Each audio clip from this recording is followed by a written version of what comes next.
Bakit gumagastos ng milyon-milyon to trillions of pesos ang mga politiko natin sa pagkakampanya, gayong less than 400k a month naman ang sweldo nila pag upo nila? Simple lang, kasi pag upo nila sa pwesto ay agad may pondo na sila na pwedeng i-corrupt o pwede kunin. Maa-appoint nila ang kanilang mga kaibigan at kamag-anak at magagawa nila ang mga pulisiya na papabor sa kanilang sariling interes at sa mga grupo na sumusuhol sa kanila.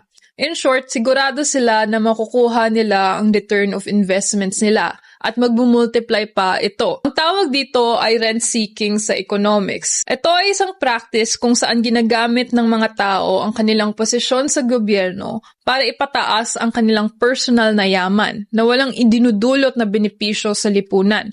Rent-seeking ito dahil kapag nasa posisyon na sila, ginagamit nila ang kapangyarihan nila para i-rent ang access sa gobyerno para sa interes ng iba't ibang grupo at nagagawa nila ito sa pamamagitan ng maninipula o korupsyon, katulad ng mga kickback. Ang resulta nito ay market inefficiency at nagkakaroon ng middle income trap para sa mga bansa katulad natin sa Pilipinas.